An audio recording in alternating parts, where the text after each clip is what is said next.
Halo guys, gimana kabarnya? Semoga kalian semua sehat selalu dan dimudahkan rezekinya. Kali ini saya akan membahas film sniper yang berjudul Voroshilov Sharpshooter tahun 1999. Menceritakan pembalasan mantan sniper Rusia yang harus kembali beraksi demi mencari keadilan. Oke, tanpa berlama-lama langsung saja kita ke alur ceritanya. Di awal film, kita diperkenalkan seorang kakek bernama Ivan yang sedang menikmati hari-hari tuanya dengan santuy dan damai. Ternyata Ivan dulunya adalah seorang mantan penembak jitu di Perang Dunia Kedua yang meraih banyak penghargaan. Kemudian kita diperlihatkan dengan seorang gadis yang bernama Katya yang merupakan cucunya kakek Ivan. Selama ini, Katya tinggal bersama kakek Ivan karena ibunya menjadi TKW di luar negeri setelah ayahnya meninggal. Di perjalanan pulang, ada 3 pemuda berandalan bernama Boris, Vadim, dan Igor. Mereka tiba-tiba memanggil Katya setelah melihat bodi Katya yang begitu montok karena memakai pakaian ketat. Vadim dan Igor yang merupakan teman kuliah Katya segera mendatanginya. Mereka berdua mengajak Katya masuk ke apartemen untuk merayakan pesta ulang tahun Boris. Awalnya Katya menolak karena ia sedang ditunggu oleh kakek Ivan. Namun setelah mereka berdua memohon, Katya akhirnya menuruti permintaan mereka.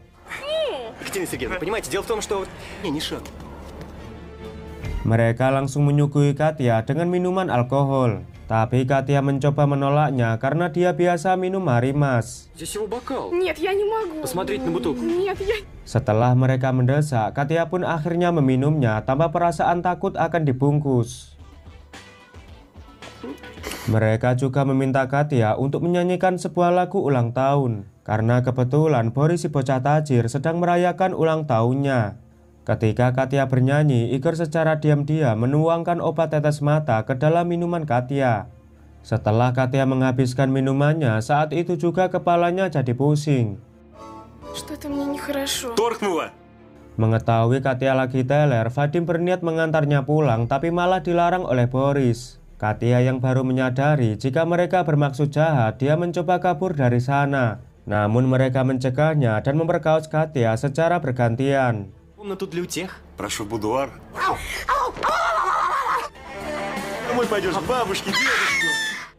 Setelah mabar selesai, Igor memberi uang yang banyak dan akhirnya Katya diperbolehkan pulang. Sambil menangis, Katya berjalan pulang dan uang itu Katya buang. Karena bagaimanapun kehormatannya yang hilang tidak bisa dibeli dengan uang. Kejadian ini membuat Katya sangat trauma dan akan membekas selamanya. Ivan yang baru pulang berusaha menenangkan cucunya. Tapi dia sangat terkejut melihat paha Katya yang lebam dan ada bercak darah. Ivan menanyakan siapa yang melakukan ini semua. Katya menjawab kalau dia telah diperkaos oleh tetangga mereka. Kakek Ivan yang mengetahui cucunya diperlakukan biadab seperti itu, dia pun tak tinggal diam. Ivan langsung berencana akan membunuh mereka bertiga. Akan tetapi, saat Ivan menuju ke apartemen mereka, Ivan dicegah oleh tetangganya bernama Roman yang merupakan seorang polisi. Roman yang mengetahui kebrutalan Ivan di masa lalu, dia pun mencoba bertanya baik-baik. Ivan memberitahu kalau dia sangat marah dan tidak terima karena Katya telah diperkaos oleh para begundal. Roman berusaha menenangkan Ivan dan memintanya agar tidak membuat kebrutalan. Roman berjanji akan membantu Ivan menyelesaikan kasus ini sesuai hukum yang berlaku. Pada akhirnya, Ivan mempercayakan kepada Roman untuk menangani kasus ini. Saat di kantor, Roman menyampaikan kejadian naas yang menimpa Katya kepada kaptennya. Tanpa buang waktu, para polisi segera melakukan penggerbekan ke apartemen Boris.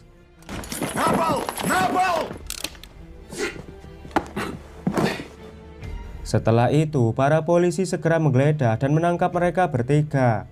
Vadim mencoba menakut-nakuti si kapten dengan memberitahu kalau dia anak seorang jenderal. Tapi si kapten tidak peduli karena hukum harus tetap ditegakkan. Sang kapten kemudian menginterogasi mereka satu persatu. Para polisi akhirnya menemukan sprei dengan bercak darah milik Katya sehingga mereka tidak bisa berkutik.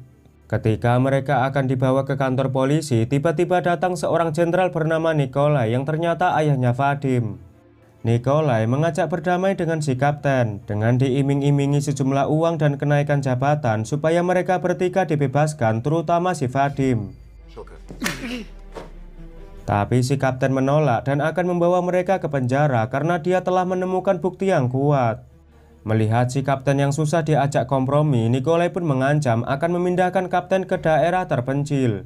Tapi si kapten yang menjunjung tinggi keadilan dan membela kebenaran, dia pun tidak menghiraukan ancaman atasannya dan akan tetap menjebloskan mereka ke penjara.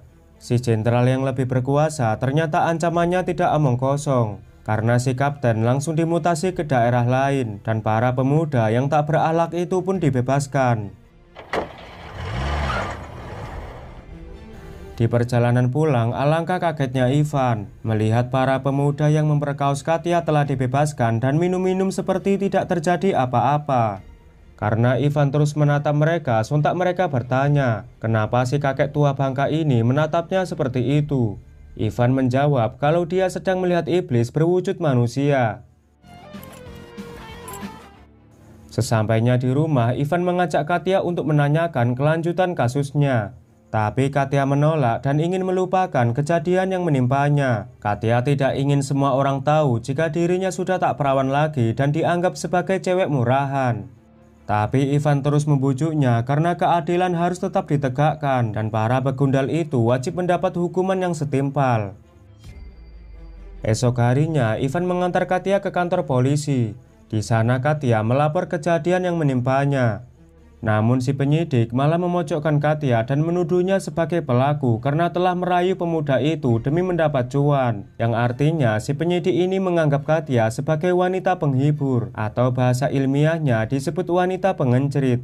Mendengar hal itu tentu saja membuat Katya hatinya hancur. Ternyata si penyidik ini telah disogok oleh Nikolai untuk memutarbalikkan fakta agar anaknya terbebas dari hukuman. Скажите мне, зачем мне это надо? Кроме ваших эмоций, пригласил вас в тот день в квартиру. Да, он и Да, пошутил. он.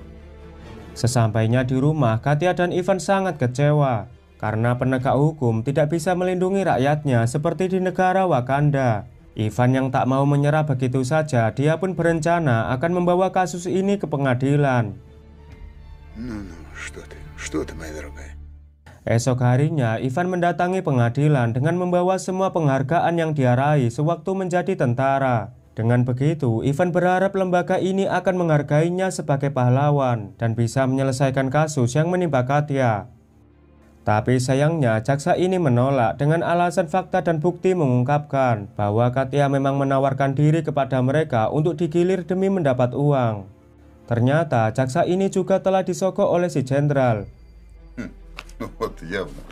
Да, поэтому дело... Sebelum pergi, Ivan diminta jaksa untuk menasihati cucunya supaya berhenti menjadi wanita pemuas nafsu pria hidung belang. Mendengar itu, jelas membuat Ivan tidak terima dan sangat marah. Dia mengatakan kalau si jaksa lebih hina daripada pelacur karena telah menjual keadilan dengan uang yang tidak seberapa.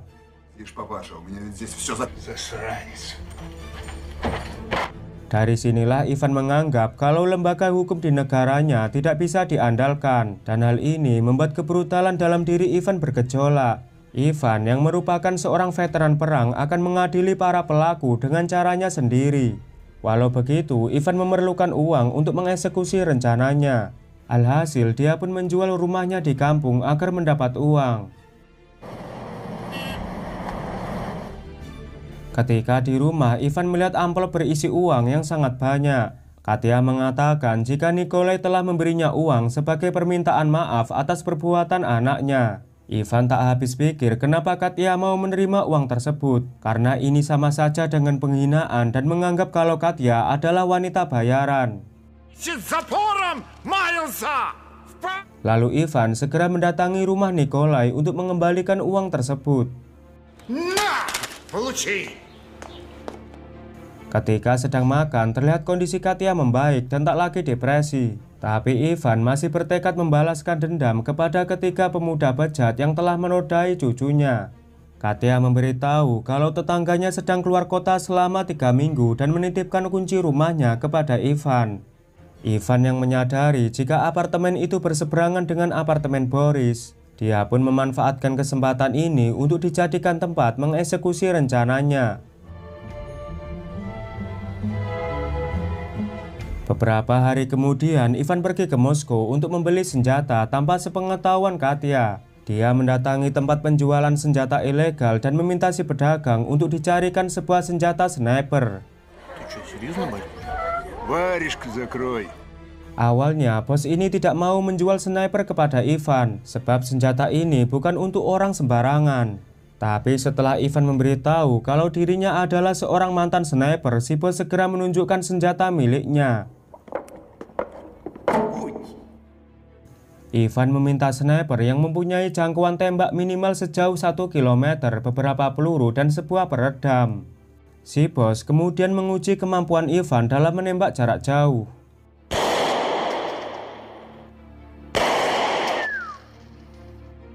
Mereka sangat terkejut dan tidak menyangka melihat kakek tua seperti Ivan masih bisa menembak target dengan akurat.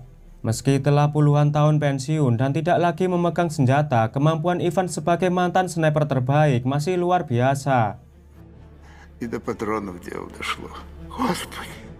Senapan itu dia sembunyikan di dalam lemari, dan kebetulan ibunya Katia pulang bersama berondong yang mengaku tajir. Tapi kedatangannya bukan menjenguk Katia, melainkan meminta warisan rumah yang telah dijual Ivan. Karena uang itu telah dipakai, Ivan berjanji akan memberinya nanti. Si berondong rupanya mendengar pembicaraan mereka dan malah ikut campur. Kelakuan pemuda yang tidak berakhlak ini membuat Ivan marah besar. Alhasil dia pun mengusir ibu Katia dan pacarnya. Malamnya, Ivan diam-diam membawa senapan snipernya ke rumah tetangga. Esok harinya, Ivan mulai menjalankan misi balas dendam. Sambil menunggu kedatangan pemuda berandalan itu, Ivan berkumpul bersama teman-teman agar tidak dicurigai. Tak lama, mereka datang ke apartemen dan Ivan segera masuk ke rumah milik tetangga. Dia menyiapkan senjata sniper untuk menjalankan aksinya.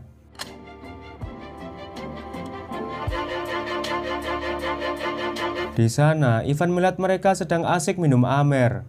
Saat Igor akan membuka botol miras, lalu tiba-tiba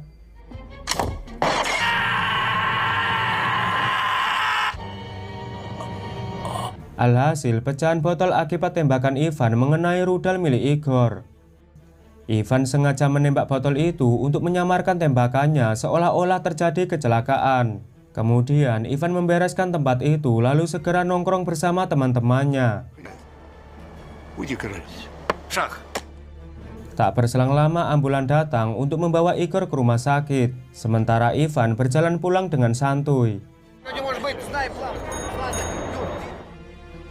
Setelah kejadian itu, Nikolai datang dan bertanya kepada Vadim dan Boris apa yang sebenarnya terjadi. Mereka bingung karena tidak mendengar suara tembakan apapun, tapi tiba-tiba botol itu meledak. Nikolai mencurigai kalau kejadian ini dilakukan oleh seorang sniper, yaitu Ivan.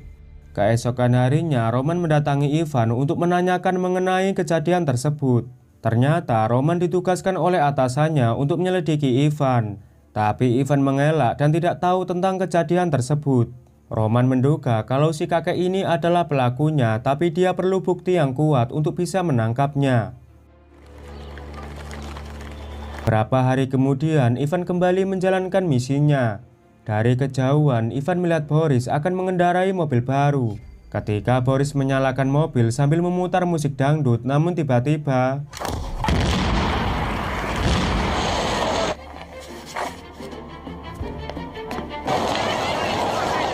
ledakan itu ternyata mengakibatkan burung peliharaan Boris mengalami luka bakar yang sangat parah. Roman sempat melihat ke arah Ivan dan semakin curiga kalau Ivan adalah pelakunya. Tapi sampai sekarang Roman belum menemukan bukti apapun. Esok harinya Roman datang ke rumah saat si kakek lagi main catur. Dia pura-pura kehausan dan meminta Katia minuman. Saat Katia mengambil minum, dia mencari senapan di lemari.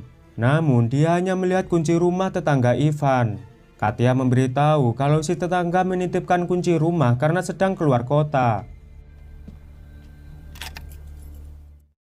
Scene beralih ke Vadim yang terlihat shock dengan apa yang terjadi yang menimpa Boris dan Igor. Nikolai mengatakan jika ini pasti ulah Ivan yang ingin balas dendam. Dia menyuruh Vadim untuk tidak kemana-mana karena target event berikutnya adalah Vadim. Mendengar itu membuat Vadim tambah ketakutan. Dia tidak mau nasibnya sama seperti kedua temannya. Sebelum pergi, Nikolai memberi Vadim sebuah senapan untuk berjaga-jaga. Dia juga berpesan agar Vadim menembak Ivan jika datang ke rumahnya. Setelah itu, Nikolai mengajak anak buahnya menggeledah rumahnya Ivan. Tapi setelah mengecek seluruh ruangan, mereka tidak menemukan bukti apapun yang bisa memenjarakan Ivan.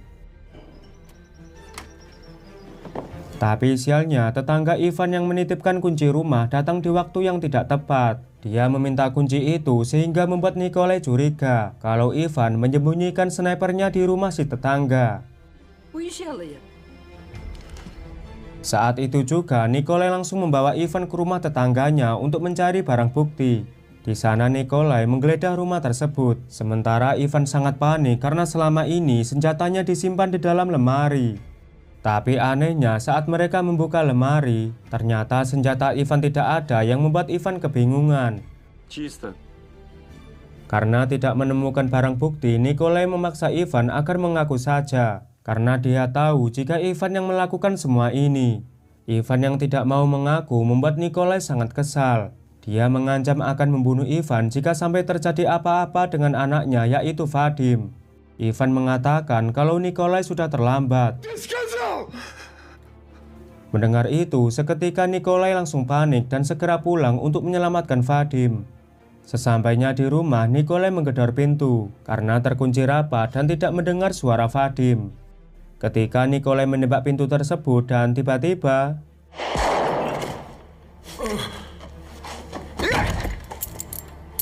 ternyata Nikolai ditembak oleh Vadim, anaknya sendiri. Rasa takut yang berlebihan membuat Vadim terkena gangguan mental. Di sisi lain, Ivan diberitahu Roman kalau dia sengaja memindahkan senjata milik Ivan. Ternyata Roman sempat mengambil kunci rumah milik tetangga. Dan setelah memindahkan senjata Ivan, dia mengembalikan kuncinya. Roman berjanji akan merahasiakan apa yang dilakukan Ivan karena dia menyadari bahwa si kakek adalah orang baik yang hanya mencari keadilan di tengah hukum yang runcing ke bawah dan tumpul ke atas. Dan film pun tamat. Pesan dari film ini adalah keadilan menjadi barang sukar ketika hukum hanya tegak pada yang bayar. Oke lur, terima kasih sudah menonton film ini sampai selesai. Mimin mohon maaf jika banyak kekurangan dan sampai jumpa di video selanjutnya.